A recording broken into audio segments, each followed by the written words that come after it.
The Forbidden Words. Spells no teacher ever dares to speak aloud. Curses that don't just kill, they erase what makes you human. 3 words, 3 limits, 3 shadows of magic. They're called the Unforgivable Curses. But what most wizards never knew is this. They weren't born from hate, they were born from fear. Fear of power, fear of pain, fear of losing control, and one of them kills without blood, without a trace, just green light and silence. Stay until the end, because the most dangerous spell of all was never banned at all, and yet it can kill you instantly. Avada Kedavra, the Killing Curse. No pain, no scream, just green light and silence.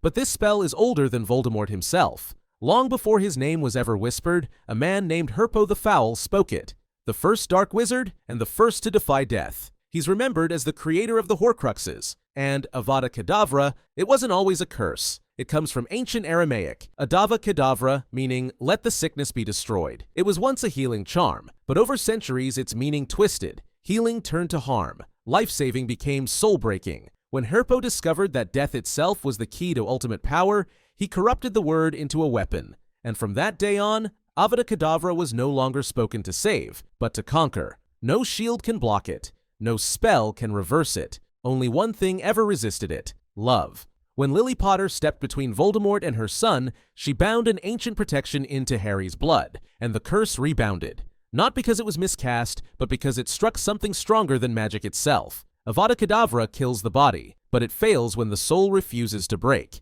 And that's what makes it truly terrifying, because every time someone casts it, they lose a piece of their own. Imperio. Imagine someone looks into your eyes, and your thoughts just fade away. No pain, no chains, only peace. It tells you what to do, and somehow you want to.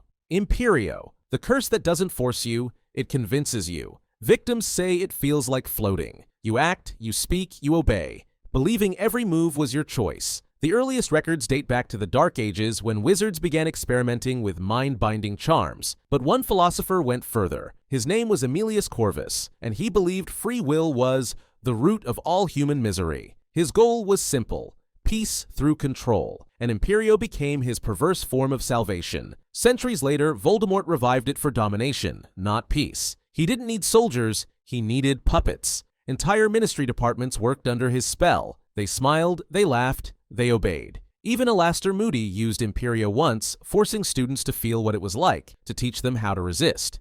Most couldn't. Only those who truly knew their own will, like Harry, could fight it off. As Dumbledore said, only those who truly know themselves can break the Imperius Curse. Would you resist? Think about it. If peace felt this good, would you even try? Crucio. No blood, no wound, just pain. So deep your mind forgets how to scream. Crucio. The curse that feeds on emotion, not power. It doesn't work unless you mean it. That's why it's considered the true test of darkness. Only those who enjoy suffering can sustain it. In the Middle Ages, inquisitors used it to purify heretics. By the time of Voldemort, it had become an art form. Bellatrix Lestrange could hold the curse for minutes, even hours. Her victims screamed until their minds shattered. Her masterpiece, the Longbottoms. 2 Aurors broken so completely that their bodies survived, but their minds never returned. Even today, at St. Mungo's Hospital, they sit silently by the window, alive but unreachable. A living reminder that Crucio doesn't kill, it erases. The Ministry eventually declared it a crime against sentient life. Centuries before Muggles even invented the term crimes against humanity. Harry once tried it himself and failed, because hate isn't enough. Later, when a Death Eater spat on McGonagall, his rage turned pure, and the curse worked. Crucio doesn't run on darkness. It runs on emotion. Pain feeds pain.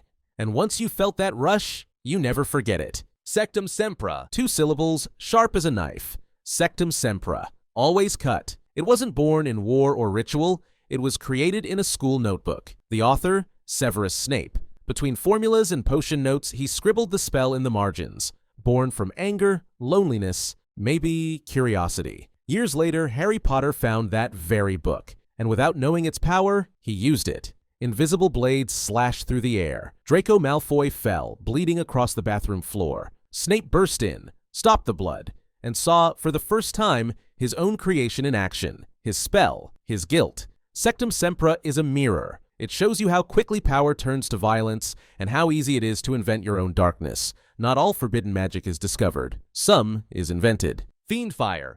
It begins with a spark, a hiss, a flicker, and then the fire starts to move. Serpents of flame crawl across the floor. Lions roar without sound. Dragons of heat swallow everything in sight. Fiendfyre. Demon fire. Old Balkan grimoires called it Spiritus Ignis, the breath of chaos. It's said to contain the rage of lost souls, a flame that thinks, a fire that hunts fear. Few ever tried to master it. Most died by their own creation, because Fiendfyre doesn't obey. It reflects the mind of its caster. The more unstable you are, the faster it consumes you. Vincent Crabbe, just a boy, tried it once in the Room of Requirement.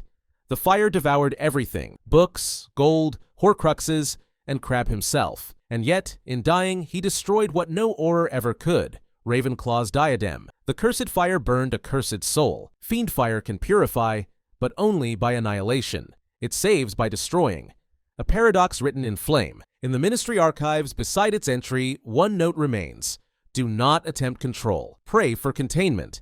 Because once Fiendfyre sees you, it never forgets your fear. Inferi. The lake is calm. Too calm. Then, a ripple. A pale hand rises from the dark.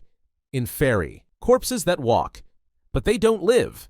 They remember. Voldemort used them to guard his Horcrux, but necromancy is far older than he is. The ritual is called the Binding of Ashes, a mix of possession and desecration. A wizard channels hatred through his wand until the corpse remembers how to move. It's not resurrection, it's imitation. The oldest record comes from the Chronicles of Nefarian, an alchemist who built armies from the fallen. When he died, his soldiers kept walking. For decades. Inferi feel no pain, no fear, no warmth. They don't eat, they don't breathe. They're not evil, they're empty. That's why light repels them, because deep down, they remember what warmth feels like. Dumbledore said it best: Inferi are not undead. They are misuse. They don't just steal life, they steal the meaning of death. And that may be the darkest thing magic can do. The dead who obey. Some magic doesn't kill you right away. It waits, 2 hands, 2 wands, and a third person, the binder. That's how you forge an unbreakable vow. It isn't a spell, it's a contract, sealed not in ink, but in life itself. If you break it, you die. Instantly. No scream, no second chance. When Severus Snape swore his vow to Narcissa Malfoy, he promised to protect Draco, and finish his mission if he failed. Every word burned into his skin like molten glass. The vow's origins trace back to runic magic, an era when words themselves held power. Each oath was carved into air. The wand only focused the intent. Ancient families used it to seal marriages, debts, and secrets too dangerous for parchment. A lie under oath didn't shame you. It killed you. That's why the Ministry never banned it. It isn't dark by nature, but it binds something deeper than flesh. It binds choice. And that's what makes it lethal. Snape knew this when he agreed. He signed his own death sentence and kept his word. Because sometimes the difference between dark and holy magic isn't what it takes from you, but what you give willingly. Blood magic, the price of life before wands, before words. Before Hogwarts, there was blood. The first magic was primal, life binding life. In ancient Africa, blood sigils sealed pacts with spirits. In Celtic ritual, runes were carved in stone, then filled with the caster's blood to awaken them. Egyptian priests offered drops to idols, believing it turned statues into guardians. Every culture knew one truth: blood remembers. That's why it binds better than any charm. Lily Potter's sacrifice was blood magic in its purest form, a protection born from love. Voldemort twisted that same power for resurrection: the blood of an enemy, the flesh of a servant, the bone of a father. Creation through desecration. Some pure blood houses still whisper of blood pacts, a shared cut that seals loyalty. Break it, and your heart stops before your lie leaves your lips. The Ministry forbade it centuries ago, not because it's evil, but because it cannot be undone. Once blood speaks, it echoes forever. But here's the truth: blood magic isn't cruel by design. It's about meaning. Every drop is a promise. Every promise, a price. And the oldest rule of magic still stands: every power demands payment. Sometimes that payment is you. Death, control, pain. You've seen them all, and the price they demand. From curses that shatter the body to spells that bind the soul, the darkest magic doesn't destroy the world. It changes you. But not every force in the wizarding world is spoken. Some are born. They breathe, hunt, whisper. Creatures that think, creatures that feel, creatures that make even dark wizards afraid. If you want to see the other side of magic, where life itself becomes the spell, open the next path. Every magical creature in Harry Potter explained in detail. Hogwarts is full of secrets, and you've only just unlocked the first door.